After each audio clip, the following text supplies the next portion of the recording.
को बंद कर रखे क्योंकि इस फोर्ट की बनावट ऐसी एक सिंगल हिल पे बना हुआ फोर्ट है, एक ही पहाड़ी पर। तो इस फोर्ट के चारों तरफ नेशनल पार्क पर टाइगर देखने जाते हैं जो, तो तीनों गेटों का निकास नेशनल पार्क में जा चुका है, तो उनको क्लोज कर रखे। एक ही गेट चालू कर रखा फोर्ट क्लियर मंदिर के लिए। तो मेन एंट्रेंस गेट है नौलखा गेट, इसके सामने जो सेफ्टी वॉल लगी हुई है, इसे 3 प्रकार के बेनिफिट है। पहला बेनिफिट ये कि जैसे दुश्मन आएगा तो उसको गेट नजर नहीं आएगा, गेट नहीं दिखेगा। दूसरा बेनिफिट ये है कि पहले राजा महाराजाओं के टाइम पर जब अटैक करने आते थे तब हाथियों को वाइन मदिरा पिला गेटों को तोड़ाया करते थे।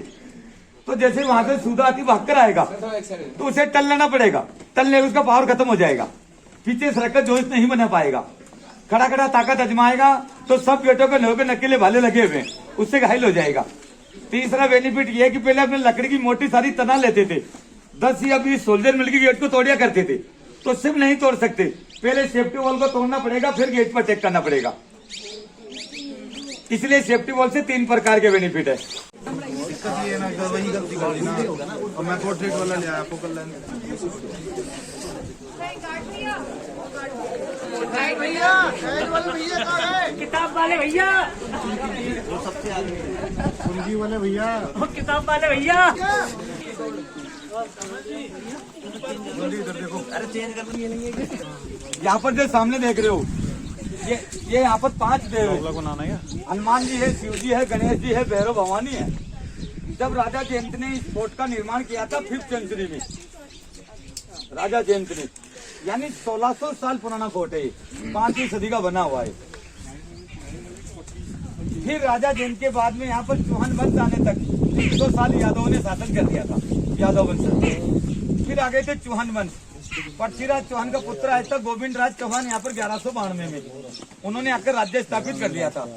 फिर यहाँ पर कई प्रतापी राजाओं ने राज किया, लेकिन लास्ट शासक रहे थे यहाँ पर हमीर देव चौहान। इस फोर्ट को हमीर हट के नाम से जाना जाता है। हमीर हट, हट यानी जिद।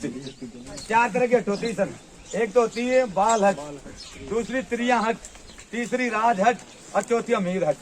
तो हमीर हट का इतिहास बताऊंगा पूरा मैं आपको। लेडीज हट, स्त्री हट। जो यहाँ पर देख रहे हो यहाँ पर 5 देव है, हनुमान जी है, शिव जी है, गणेश जी है, भैरव भवानी है।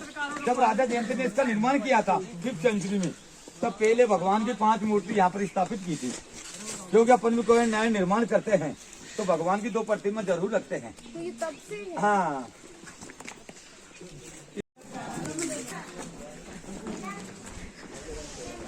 इस फोर्ट को हमीर हट के नाम से जाना जाता है। हट यानी जिद, या आधे फोर्ट है, इसको किसी ने जीता नहीं, केवल छल कपट से राज्य किया था, छल से।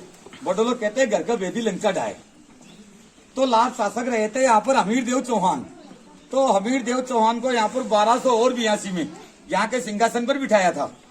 तो वे उनका धर्म लेकर बैठे थे, क्योंकि वे सूर्यवंशी थे, कि मैं मेरा पहला प्रण यही रहेगा, शरणागत को शरण देना और गरीब की रक्षा करना। इस धर्म को मैं कभी नहीं छोड़ूंगा, चाहे मैं प्राण घुमा दूंगा। तब वे राजगद्दी पे बैठ गए थे 1282 में। तब फिर यहाँ पर 1290 में दिल्ली के सुल्तान थे जलालुद्दीन खिलजी, पहला अटैक उन्होंने आकर किया था यहाँ पर। उन्होंने इस फोर्ट को चारों तरफ से घेर लिया था, लेकिन इस फोर्ट की बनावट ऐसी एक सिंगल हिल पे बना हुआ फोर्ट है, एक ही पहाड़ी पर। तो इस फोर्ट पर अटैक करना उसके लिए बहुत असंभव हो गया था, क्योंकि वे नीचे से जाते थे और वे ऊपर से वार करते थे। तो एक ही सैनिक कई सैनिकों को परिवर्तन हो देते थे। तब उसने काफी कोशिश की फोर्ट को जीतने के लिए, लेकिन वे सक्सेसफुल नहीं हो पाए थे। तब फिर उन्होंने क्या किया, इसके बराबर में है रन पहाड़ी, बैटलफील्ड। अपन चलेंगे, लास्ट पॉइंट चलेंगे गणेश टेम्पल। गणेश टेम्पल का पीछे है जस्ट, पहले साइड रन पहाड़ी है, सॉरी फोर्ट है, बीच में घेरी हुई खाई है। इसका नाम रणथंबोर कैसे रखा, क्योंकि सामने है रन और थम को कहते हैं, एक की पहाड़ी पर पूरा फोर्ट बना हुआ उसे कहते हैं थम, और इसके चारों तरफ घेरी हुई खाई है उसे कहते हैं भौर। तो तीनों अक्षरों को मिलाकर इसका नाम रखा रणथंबोर। बैटलफील्ड, रणभूमि, जो पहले युद्ध होते थे। तब फिर उन्होंने वहां जाकर युद्ध के लिए ललकारा था जलालुद्दीन खिलजी ने। तो हमीर देव चौहान यहाँ से गए थे सेना लेकर, उससे जाकर 3 बार फाइट किया। तीनों बार जलालुद्दीन खिलजी को हमीर देव चौहान ने हरा दिया था। तो जलालुद्दीन खिलजी यहाँ से हारकर और वापिस दिल्ली रिटर्न लौट गए थे। अब लौटने के कारण कहते हैं उनके एक भतीजा था अलाउद्दीन खिलजी, तो अलाउद्दीन खिलजी ने क्या किया, खुद के चाचा जलालुद्दीन खिलजी की हत्या करके खुद दिल्ली के सुल्तान बन गए थे। वे बोले थे चाचा आप रणथंभौर फोर्ट पे गए हो, वहां पर विजय पाकर नहीं आए हो, आपका जीने का अधिकार नहीं है। तब वे दिल्ली के किंग बन गए थे अलाउद्दीन खिलजी। उन्होंने राज्य स्थापित कर लिया था। लेकिन वो कहते हैं उनके भी एक मेन सोल्जर था मोहम्मद शाह, अलाउद्दीन खिलजी के भी। तो मोहम्मद शाह क्या कि अलाउद्दीन खिलजी का अपराधी था, तो अपराधी मानकर अलाउद्दीन खिलजी ने उसको फांसी की सजा सुना दी थी। सर मोहम्मद शाह को पता चला कि मेरे को फांसी होने वाली है, तो मोहम्मद शाह मौके मिलते ही छुपकर दिल्ली को छोड़ भागा था फैमिली सहित। अलाउद्दीन खिलजी को पता चला कि मेरा दुश्मन यहाँ से निकल चुका है, तो उसने जितने भी राजा थे सबके पास में लिखकर पैगाम दे दिया था कि वे मेरे दुश्मन को किसी देश के राजा शरण नहीं देगा, अगर जो शरण देगा तो पहला दुश्मन मेरा वही रहेगा, उसे मैं लगातार युद्ध करता रहूंगा। तो मोहम्मद शाह को किसी देश के राजा ने शरण नहीं दी थी, क्योंकि अलाउद्दीन खिलजी दिल्ली के सुल्तान थे, पावरफुल राजा थे, उनके डर के मारे। लेकिन घूमते फिरते रणथंभौर आए तो हमीर देव चौहान ने यहाँ पर इसे शरण दे दी थी। सर क्योंकि वे वचनों में बंधे हुए थे, उनका पहला धर्म यही था शरणागत को शरण देना और गरीब की रक्षा करना। तब फिर अलाउद्दीन खिलजी को पता चला कि मेरे पुराने ही दुश्मन ने उसे शरण दी है, तब उसने यहाँ पर पहला पैगाम संधि का भेजा था। उसको पता था कि मैं रणथंभौर फोर्ट को जीत नहीं पाऊंगा, तो उसने पहला पैगाम संधि का भेजा कि भाई आपसे हमारी कोई दुश्मनी नहीं है, केवल हमको तो मोहम्मद शाह चाहिए, शरण से निकाल दो। लेकिन यहाँ के किंग अमीर देव ने कि नहीं, हम सत्यवादी पुरुष हैं, जो चीज एक बार ले लेते हैं उसे वापस रिटर्न नहीं करते हैं, क्योंकि हमारा पहला धर्म यही है। तब फिर अलाउद्दीन खिलजी ने यहाँ पर दूसरा पैगाम 1292 में युद्ध का भेजा। सर तो उसे अमीर देव चौहान ने स्वीकार कर लिया था कि आप आओ, आपसे बराबर युद्ध करूंगा, लेकिन शरणार्थी को शरण से नहीं निकालूंगा। दूसरा कारण है कि यहाँ के राजा अमीर चौहान देव थे ना सर, भगवान शिव जी के बहुत बड़े भगत थे, शिव की पूजा करते थे। उसका दर्शन कराऊंगा आपको गुप्तेश्वर महादेव का, 4 फीट का शिवलिंग है, डबल जलेरी वाला है गुफा के अंदर। कहते हैं कि शिव जी का पहला भगत तो रावण था, रावण, उसको भी राम अवतार में भगवान शिव जी ने 10 बार मस्तक जोड़े थे उनके भी। भगवान राम तो काटते रहे और रावण के मस्तक जोड़ते रहे शिव जी। जो जंगली इंसान रहता है बहुत ताकतवर रहता है, तो उसको चारों तरफ से ही प्रवेश देने दिया। तब फिर उन्होंने भी रन पहाड़ी पर जाकर युद्ध के लिए ललकारा था, अलाउद्दीन खिलजी ने भी। तो हमीर देव चौहान यहाँ से गए थे सेना लेकर। उसके पहले रानी और महारानी यहाँ पहले इसके अंदर बता के गए थे फोर्ट के अंदर कि हे रानी, अगर मेरी विजय जाएगी, जीत हो जाएगी, तो ऑरेंज कलर का फ्लैग दिखाई देगा टेम्पल, तो आप सोच लेना कि अपने चौहान राजा जीत चुके हैं। तो आप जश्न की तैयारी करना, वेलकम की तैयारी करना, खुशियां मनाना। और अगर जो मेरी हार हो जाएगी तो ब्लैक कलर का फ्लैग दिखा देगा टेम्पल, काला झंडा। तो आप सोच लेना अपने राजा हार चुके हैं या मारे गए हैं, तो आप अग्नि जोहर कर देना, सती हो जाना, नहीं तो दिल्ली के सुल्तान आएंगे, अनैतिक संबंध करेंगे, बंदी बनाएंगे, जीना हराम कर देंगे। इतनी रानी और महारानी को बताकर राजा युद्ध के लिए चले गए थे सेना लेकर। तो राजा हमीर के और अलाउद्दीन खिलजी के यहाँ पर कुछ दिनों तक युद्ध चलता रहा, कुछ दिनों तक। लेकिन उसमें क्या कि अलाउद्दीन खिलजी की सेना बहुत ज्यादा मारी जा रही थी, क्योंकि इनके पास में ताकतवर सेना थी। तब फिर अलाउद्दीन खिलजी ने सोचा कि सेना की शक्ति बल से तो मैं इस फोर्ट को जीत नहीं पाऊंगा। तब उसने क्या कि एक समझौते के लिए कक्सरूम में गुप्त मीटिंग रखी और उसमें राजा अमीर चौहान के लिए दोस्ती का हाथ बढ़ाया। लेकिन उससे भी अमीर देव चौहान ने टुकरा दिया था कि हम सत्यवादी पुरुष आपसे दोस्ती नहीं कर सकते, आपसे बराबर युद्ध करेंगे। लेकिन वे क्या कि बार बार पैगाम दे रहे थे समझौते के लिए। तो यो भी कहते हैं जो अपने हिंदू राजा रहता है, हिंदू राजा, तो लास्ट ईयर में क्या दया कर देता है कि चलो ठीक है, बताकर क्या समझौता करना चाहता है। तो वह समझौते के लिए खुद राजा नहीं गया था, उसके 3 सेनापति से विश्वास रखते थे, रणमल माहुत, रंतीपाल और सामंत भोजराज। जिनमें से रणमल माहुत को, रंतीपाल को, दोनों को दया करके अलाउद्दीन खिलजी के कक्सुर में भेज दिए थे कि जाओ भाई, देखा क्या समझौता करना चाहता है। तो वो जैसे समझौते के लिए गए तो अलाउद्दीन खिलजी ने उनको बिठाकर उनको लालच दे दिया था, दोनों ही सेनापतियों को, कि वे कैसे भी करके मेरी विजय करवा दो, मैं यहाँ का राजा आपको बना जाऊंगा, मेरे को राज्य नहीं करना। मेरे को मोहम्मद शाह को पकड़ के ले जाना है। तो ये क्या है कि दोनों ही सेनापति राजा बनने के चक्कर में लालच में आ गए, अपने यहाँ का किंग बन जाएंगे। लेकिन राजा को पता नहीं था कि मेरे ही सेनापति लालच में आ रहे हैं। तब फिर लास्ट ईयर में जब युद्ध चालू हुआ तो उसमें हमीर देव चौहान की क्लियर जीत हो चुकी थी। अलाउद्दीन खिलजी को उन्होंने पराजित कर दिया था। तो वे तो जीत की खुशी में वहीं रन पहाड़ी पर जश्न मनाने लग गए, खुशियां मनाने लग गए। और उनको पता नहीं था कि मेरे ही सेनापति लालच में आ रहे हैं। वही सेनापतियों को यहाँ पर सूचना देने के लिए भेजे कि जाओ भाई, रानियों को बता देना अपने चौहान राजा जीत चुके हैं, ताकि वह जश्न की तैयारी करेगी, वेलकम की तैयारी करेगी, खुशियां मनाएगी। तो वे जैसे नीचे से गए दोनों ही सेनापति, तो उन्होंने ऑरेंज की जगह ब्लैक कलर का फ्लैग फहराते ऊपर चले गए, काला झंडा। तब रानी पहले से रानी को पता चला कि हे भगवान, अपने राजा हार चुके हैं, ये मारे गए हैं। तो रानी ने सोल्जर बुलवाकर पूरे फोर्ट में अनाउंस करवा दिया कि भी जितनी भी नारी है सब अपनी अपनी चिताओं बैठ जाओ विधि विधान से, क्योंकि थोड़ी देर में मुस्लिम शासन होने वाला है। तो ये क्या कि अपनी अपनी चिताओं की तैयारी कर ली थी उन्होंने। लेकिन सामने रन पहाड़ी से राजा हमीर चौहान देव को जीत की जगह हार का झंडा लहरा था विकास फोर्ट के अंदर। तो हमीर देव चौहान भगवान शिव जी को सवरते हुए वहां से घोड़ा लेकर भागे कि हे भगवान शिव, आज मेरी विजय होते सकते, मेरे फोर्ट में हार का झंडा क्यों लहरा रहा है, यानी कुछ छल कपट। तो जैसे उन्होंने पहला गेट करो क्या नौलखा गेट, और ये दूसरा नंबर का गेट है हाथी पोल गेट। यहाँ पर जो जाल के अंदर जो मस्तक लगा हुआ, जाल के अंदर लगा हुआ, ये राजा का मेन सेनापति था रणमल माहौत। इसने राजा को डांटने की कोशिश करी, इनको लालच दिया था अलाउद्दीन खिलजी ने। राजा से बराबर युद्ध किया। लास्ट ईयर में राजा ने सर कलम हुई कर दिया था, जहाज मस्तक लगा हुआ गद्दार का मस्तक है, आज भी उसको पत्थर मारकर जाते हैं सजा का रूप में।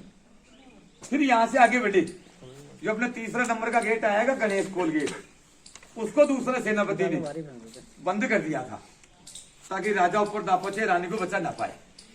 तब फिर वह कहते हैं कि उसको और उसके घोड़े को प्रवेश नहीं मिला अंदर घुसने को। तब फिर उन्होंने भगवान शिव जी से शक्ति मांगी कि हे भगवान शिव, आज मेरे घोड़े को इतनी शक्ति दो ताकि मैं रानियों का जोर रोक सकूं, नहीं तो रानियां जल जाएगी और मैं जीत के बाहर जाऊंगा। तब फिर वो कहते हैं कि भगवान शिव जी भोले भंडारी है, जल में पसंद हो जाते हैं। प्रसन्न होकर उनके घोड़े को पवन बेच दिया हवा का रूप, और जो सामने चट्टान है उसी चट्टान को कुछ पल के लिए मोम की कर दी थी। तब उन्होंने इसु का घोड़ा प्रवेश किया था चट्टान से। दो घोड़े के टापों के निशान आ रहे हुए भी दिखाऊंगा मैं आपको। लेकिन रानी पैलेस पर पहुंचते पहुंचते कुछ पल लेट हो चुके थे, इतनी रानी अग्नि डाल चुकी थी। रानी सहित यहाँ पर 13,000 लेडीजों ने झोर कर दिया था, 13,000।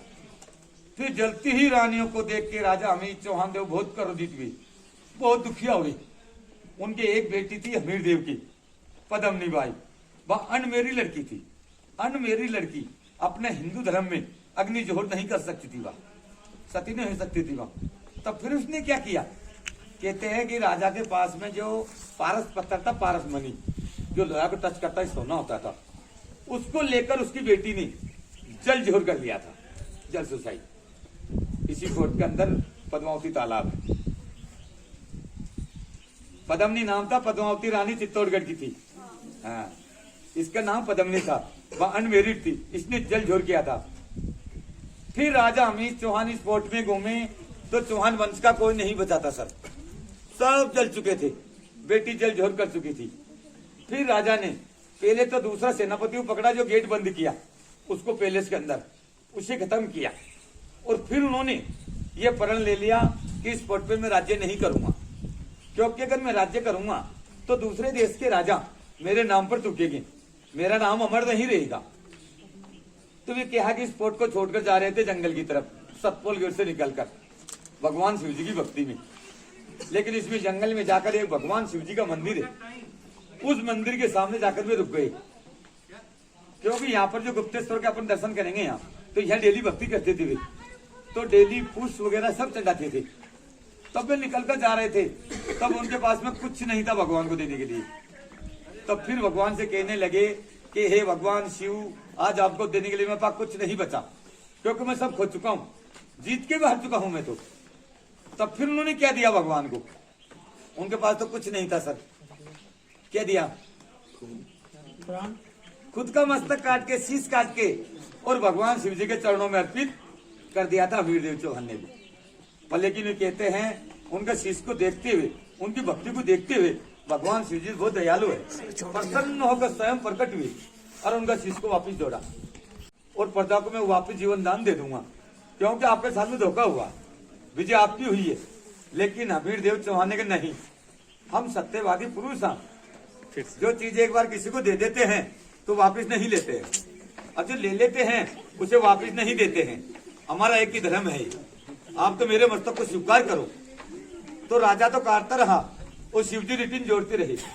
फिर लास्ट ईयर में जाकर भगवान शिवजी पे भी वीरदेव चौहान क्रोधित हुए, दुखिया हुए, और दुखिया होकर केवल उन्होंने एक दोहा क्या था, एक चौपाई की थी अपने हिंदू धर्म की, मस्तक को स्वीकार करने के लिए राजा ने भगवान से कि सिंह गमन सत पुरुष वचन, कदली फल एक बार, तिरिया तेल हमीर चंडेल दूजी बार।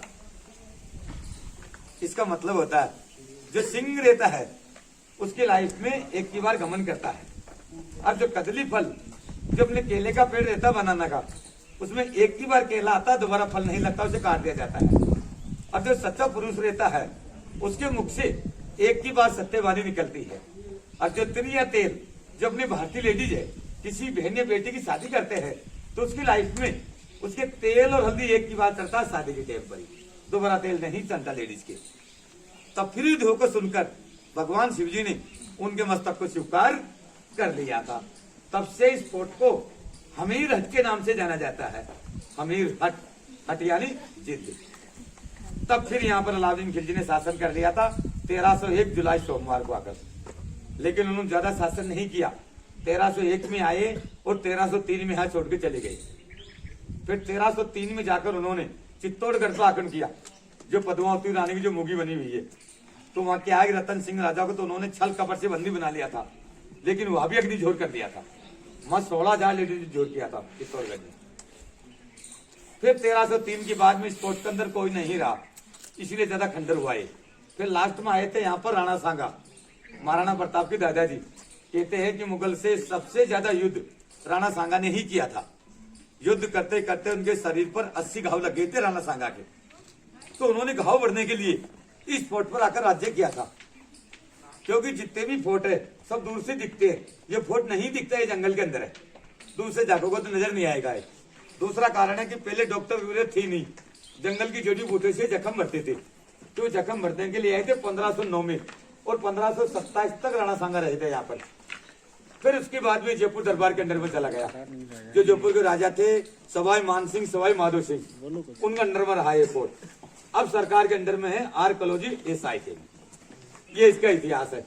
शेर को पिला देगा, शेर को पानी।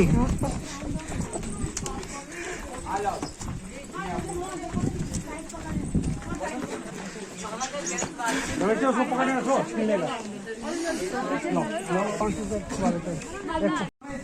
पहले अपने बड़े बुजुर्ग कहते थे मैं गेट को कहते थे तोरण दरवाजे, आज भी उसमें कहते हैं सर इसे वेलकम गेट। क्यों है वेलकम गेट? इसके सामने पूरी विंडो बनी हुई है, ये साइडों में विंडो लगी हुई है, तो यहाँ पर रानी और महारानी बैठी रहती थी। गेट पे राजा विजय पाकर आता था यूं ठीक कर, तो बाद में स्वागत करती थी। इसीलिए पहला नाम इसका वेलकम गेट है, दूसरा नाम है इसका भूल भुलैया गेट यानी कंफ्यूज गेट। या तो दुश्मन चारों गेटों को पार नहीं करेगा, और बाई चांस अगर शक्ति बल से पार कर गया तो उसे कंफ्यूज करके उसे पकड़ा जाता था। और तीसरा नाम अंधेरी पोल गेट। 3 नामों से पकड़ा जाता है इस गेट को। यह है गद्दार का मस्तक, जो राजा साहब ने सीटिंग की थी, जो इसकी वजह से है चौहान वंश खत्म हुए। रंगमल माहौत का मस्तक है, माहौत से कहते हैं जो राजा का हाथी चलाता है।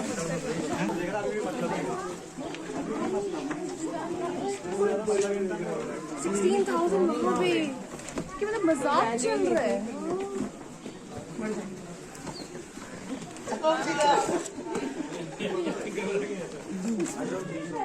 पानी लेके भगेगा।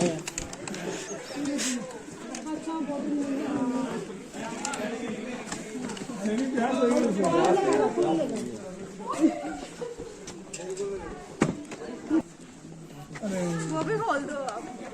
अच्छा प्यासा है ये। वहीं पे रख दो थोड़ा डीप खाना।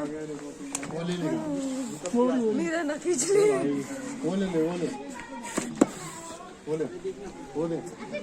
थोड़ा सा घेर दो ना। डिस्टर्ब करने पे आ गया। ऊँची रखो ऊँची, बस कुछ नहीं करेगा, आराम से पिलाओ। आप टच नहीं करेंगे, आपको कुछ नहीं करते हैं। टच मत कर यार। ऊंचे ऊंचे कर दो, ऊंची करो, मुंह से ऊंची करो। नहीं,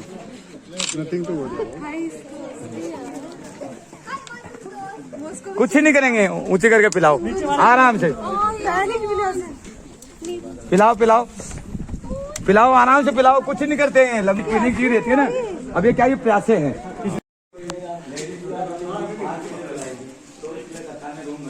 हाँ सर, इधर आ जाओ। अब आपको बताएंगे यहाँ पर कैसे दुश्मन को कंफ्यूज करते थे और कैसे मैं को क्यों कंफ्यूज कर क्योंकि ये गेट है सर, त्रिमुखी है। त्रिमुखी गेट है, 1, 2 और 3।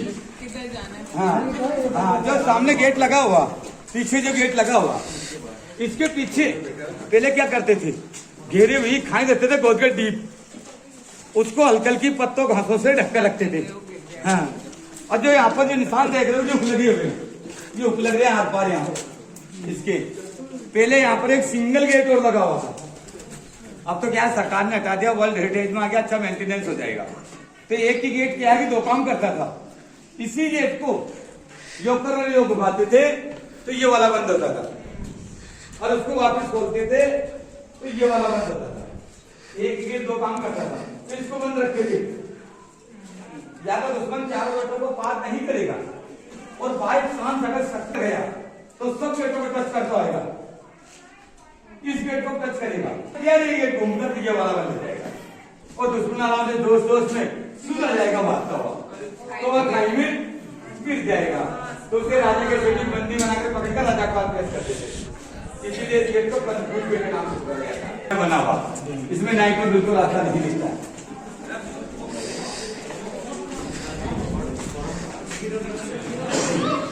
अपन चढ़ के आए उसी पर। अच्छा ये पीछे से जब चढ़ते थे वो हाँ, ऐसे फेंक देते थे पानी। हाँ, नीचे से दिखे जो है।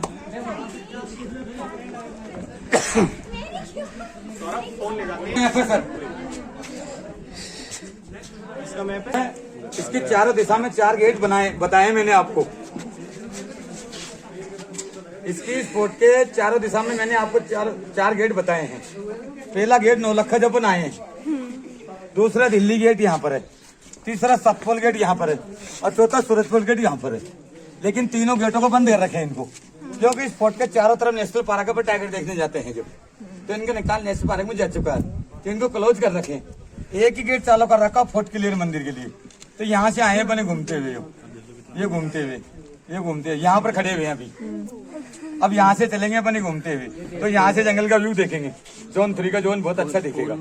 और फिर यहाँ से चलेंगे घूमते हुए, ये घूमते हुए यहाँ शिव जी का दर्शन करेंगे, गुप्तेश्वर महादेव का। और फिर यहाँ से चलेंगे घूमते हुए, ये घूमते हुए, ये घूमते हुए, यहाँ पर गणेश टेम्पल है, यहाँ तक चलेंगे अपन इसी दीवार के। हाँ, ये रानी तालाब है सर, रानियों का स्विमिंग पूल पहले का, जो पहले युद्ध होते थे।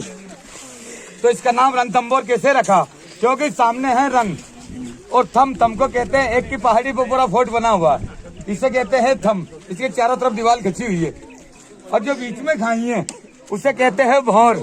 तो तीनों अक्षरों को मिलाकर इसका नाम रखा रणथंबोर, रंग, थम और भौर। चलो।